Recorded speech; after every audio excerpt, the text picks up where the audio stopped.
Savais-tu qu'il t'était très important de garder la foi, peu importe les épreuves que tu es en train de surmonter? Tu peux être malade, tu peux être pauvre, tu peux souffrir dans ta vie, mais sache qu'il t'est très important de garder la foi. Tel est le message que je vais développer aujourd'hui, mais aussi je vais aussi vous parler du fait qu'il est plus important pour l'homme d'aller chercher la voix de Dieu que la voix des hommes. Alors, suivez ce message et qu'il vous bénisse abondamment.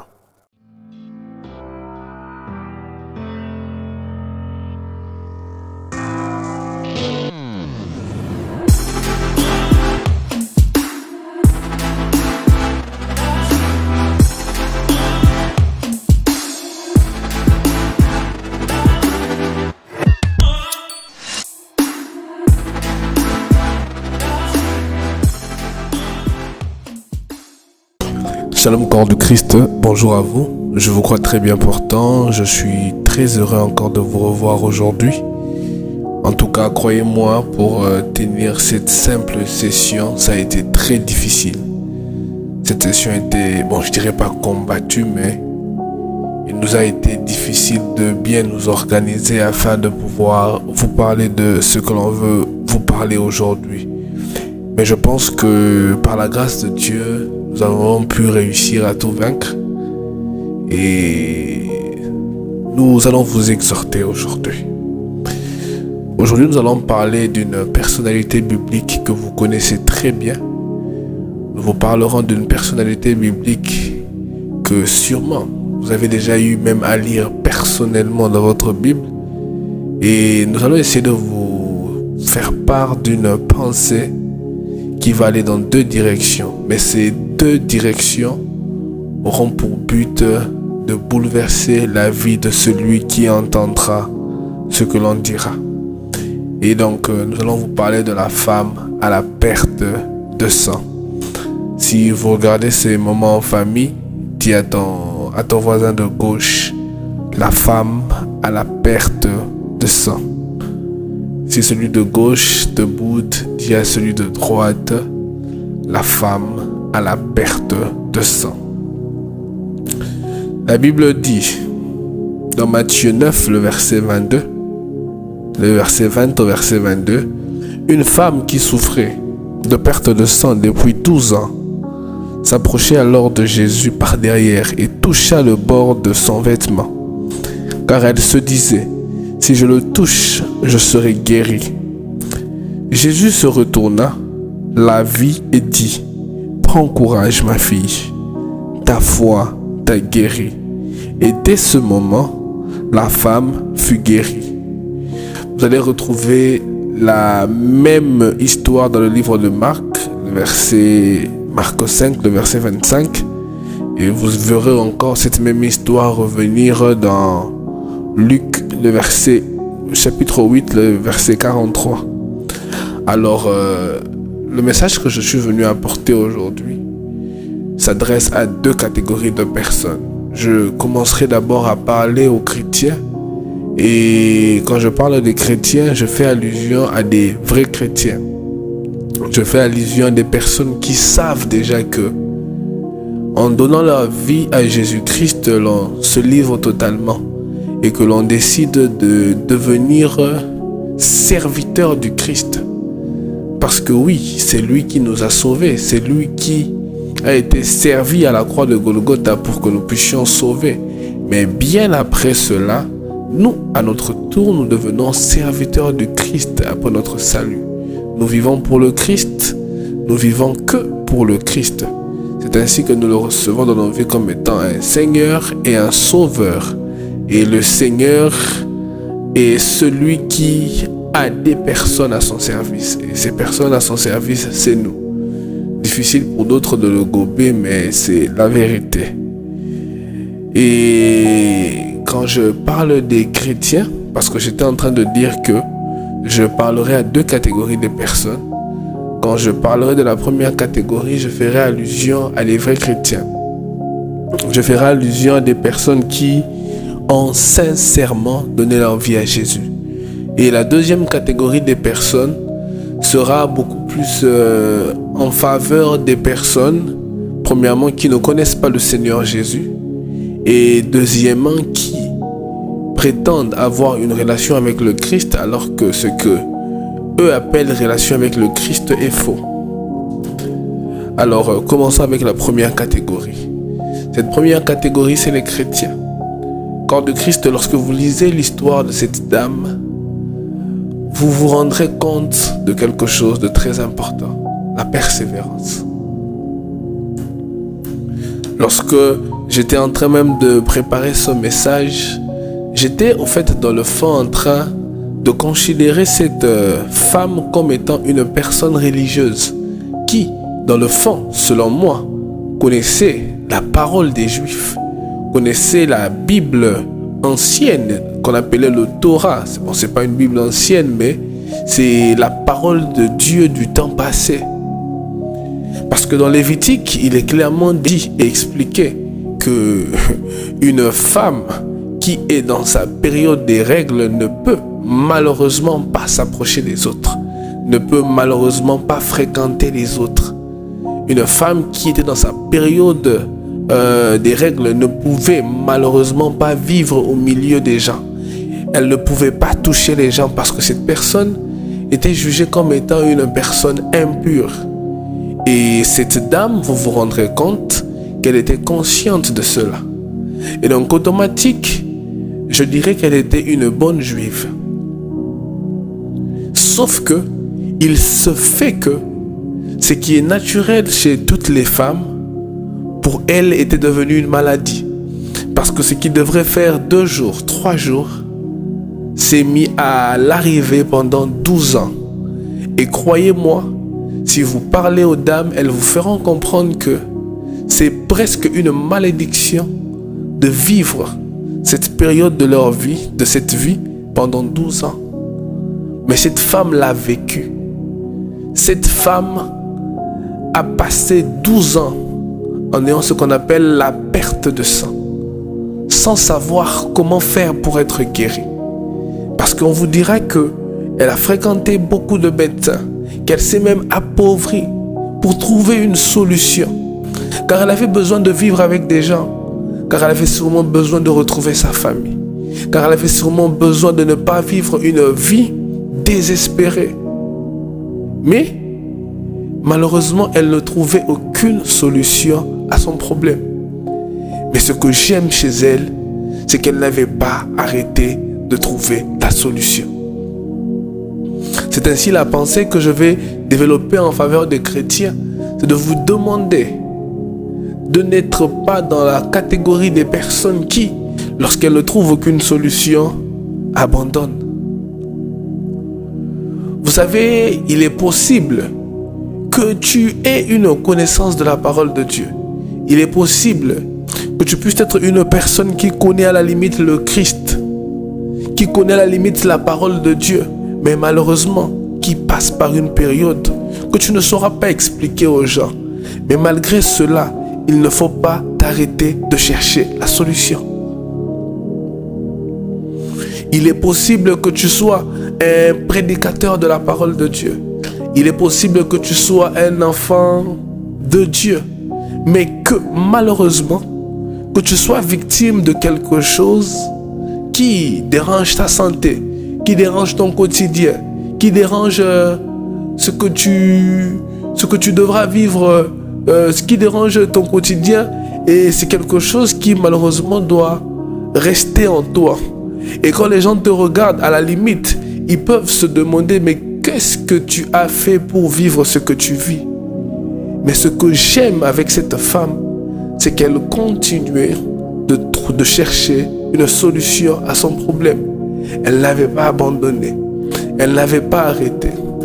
Alors j'aimerais dire à un chrétien aujourd'hui qui est en train de me suivre, oui, ce que tu vis est très difficile. Mais s'il te plaît, il ne faut pas baisser les bras.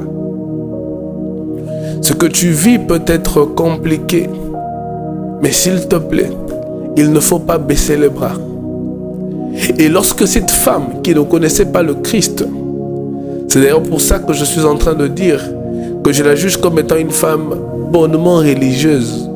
Parce que, croyez-moi, seuls ceux qui entendent la voix de Dieu peuvent comprendre quand une saison change. Seules les personnes qui sont sensibles à Dieu ont la capacité de comprendre un changement de saison. Cette femme ne connaissait pas le Christ. Cette femme n'avait peut-être pas encore une idée claire et nette de celui qui était venu sur terre. Mais cette femme a décidé de faire confiance au Christ. Elle s'est dit que si seulement je parvenais à toucher le pan de sa robe, moi, femme à la perte de sang, je serais guérie. Oui, quelqu'un me dira que elle avait cette foi parce que on lui avait parlé de Jésus. Mais j'aimerais te dire, ce n'est pas seulement le fait qu'on lui ait parlé de Jésus qui a fait que sa foi augmente, mais c'est aussi cette capacité de comprendre un changement de saison. Parce que nous étions encore dans l'ancienne alliance et une nouvelle alliance devait commencer. Mais elle n'a pas entendu beaucoup voir.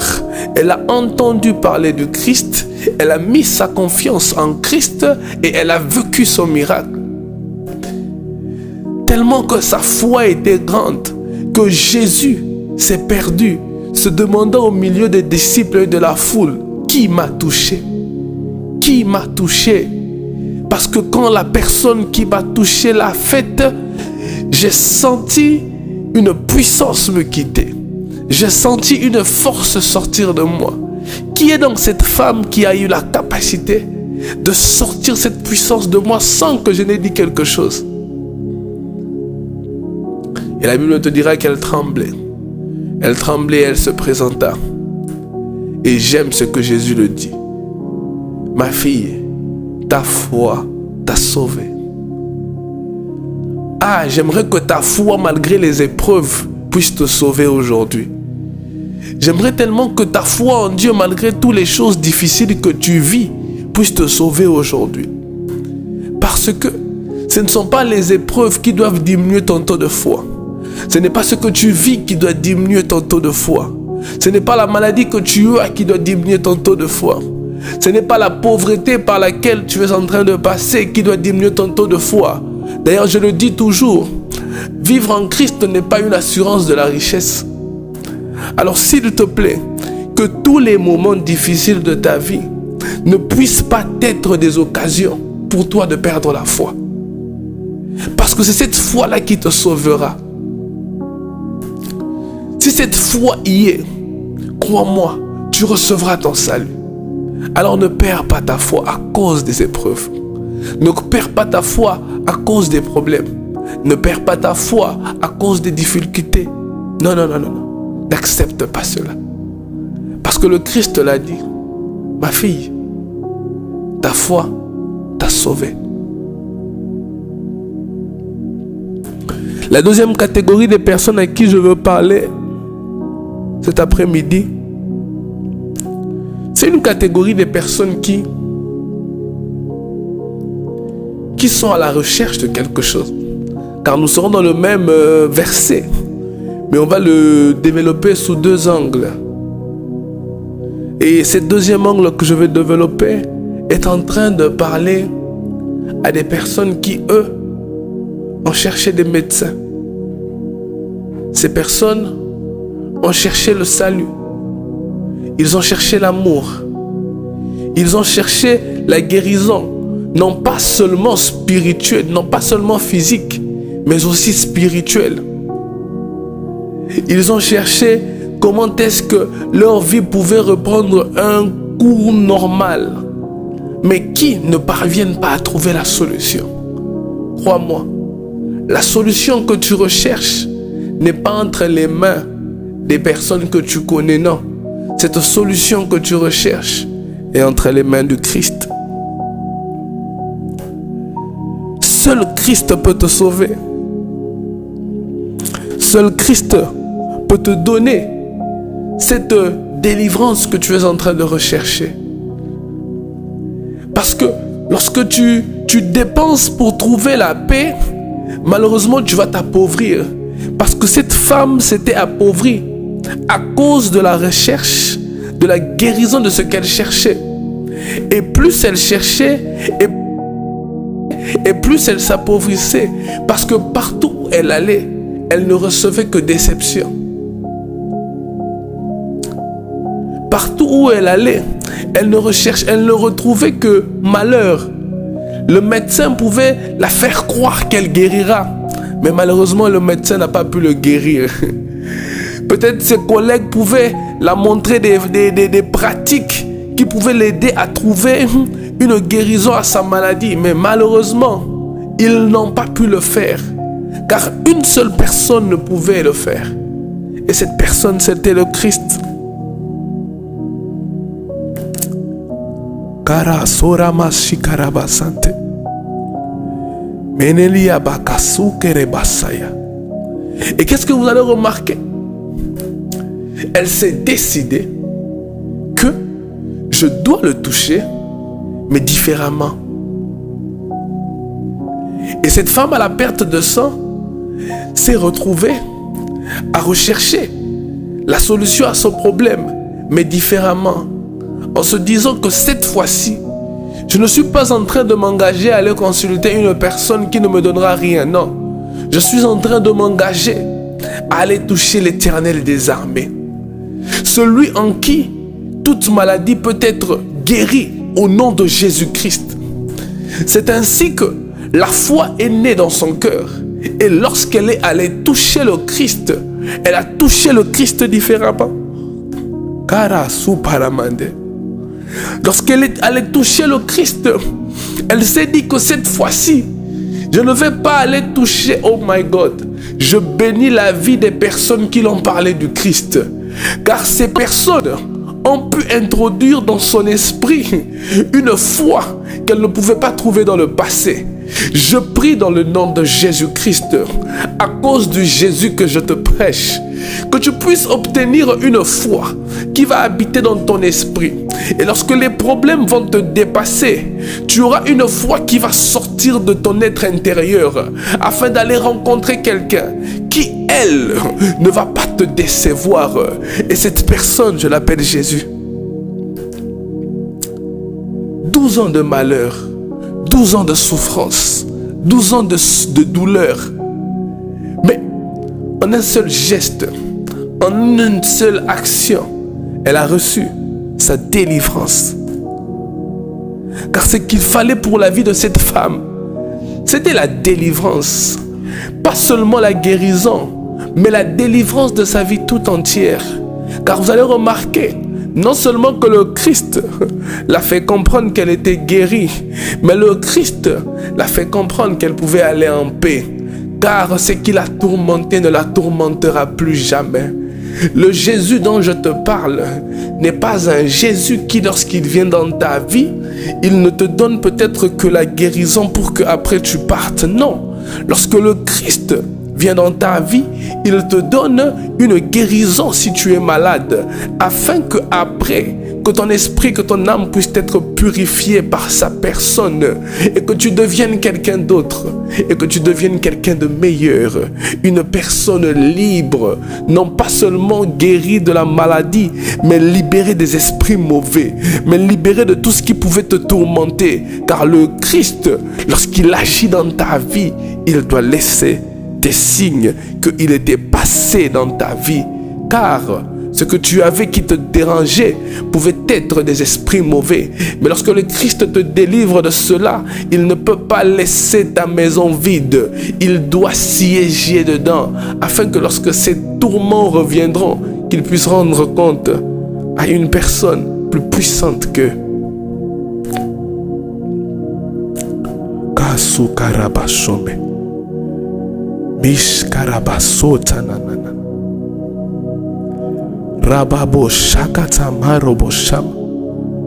Lorsque vous lisez Hébreux 11, le verset 6, la Bible dit: sans la foi, il est impossible de lui plaire.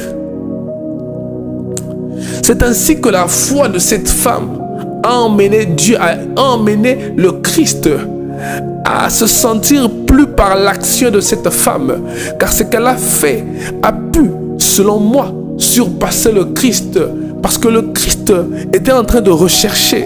Le Christ pouvait deviner.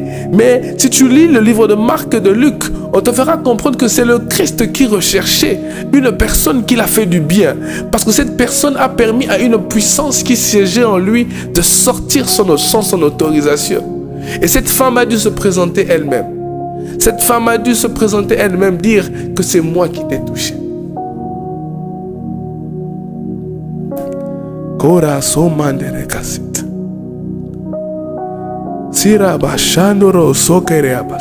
Lorsque vous lisez Malachie 4, le verset 2, la Bible dit: mais pour vous qui craignez mon nom, se lèvera le soleil de la justice et la guérison sera sous ses ailes. Lorsque vous lisez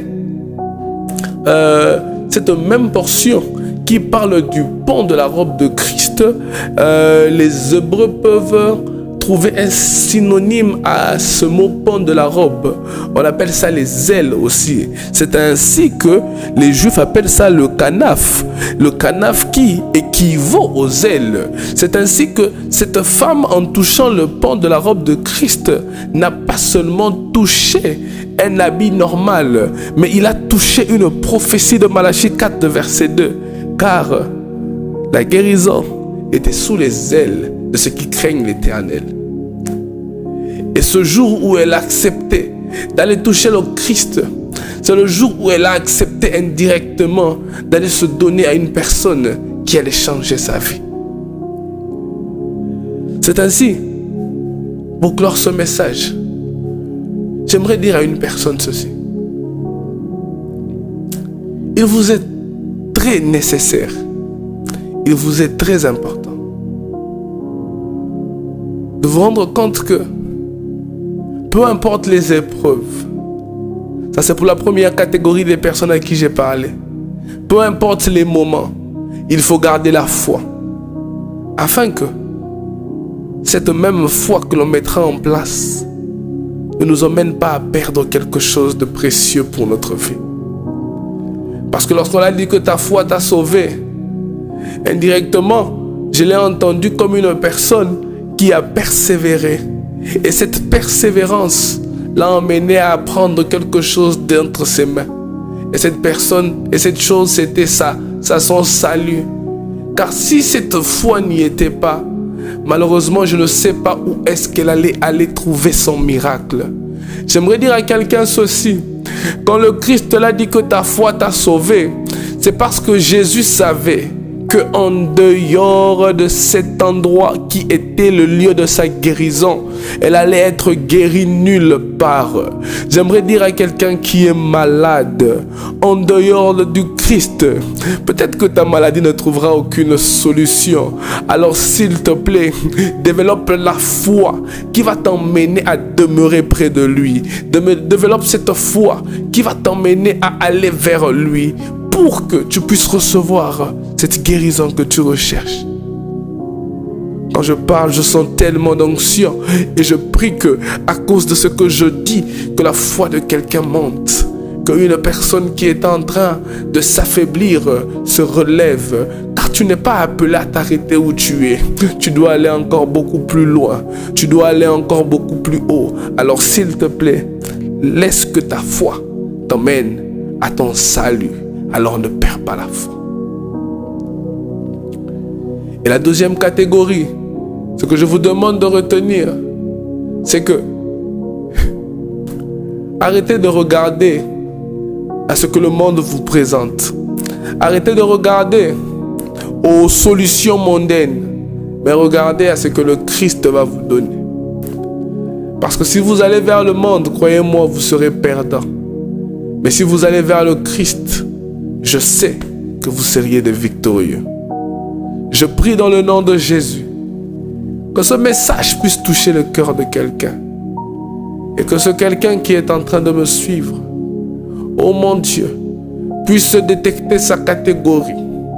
Et deuxièmement, puisse avoir, oh Marakasogirabasaya, puisse avoir la force de prendre une décision qui est liée au message qu'il a entendu. Et qu'il puisse avancer. Car tu n'es pas appelé à reculer. Tu es appelé à avancer. Avance dans le nom de Jésus. Que Dieu vous bénisse de là où vous êtes. Que Dieu vous protège de là où vous êtes. Que Dieu fasse grâce que nous puissions nous rencontrer de temps en temps. Que nous puissions parler de temps en temps. Afin que, en tant qu'enfants de Dieu, que nous puissions croître en Christ. Dans le nom de Jésus. Que Dieu vous bénisse et je pense que l'on se retrouve dans les jours qui viennent. Chrétiens au quotidien.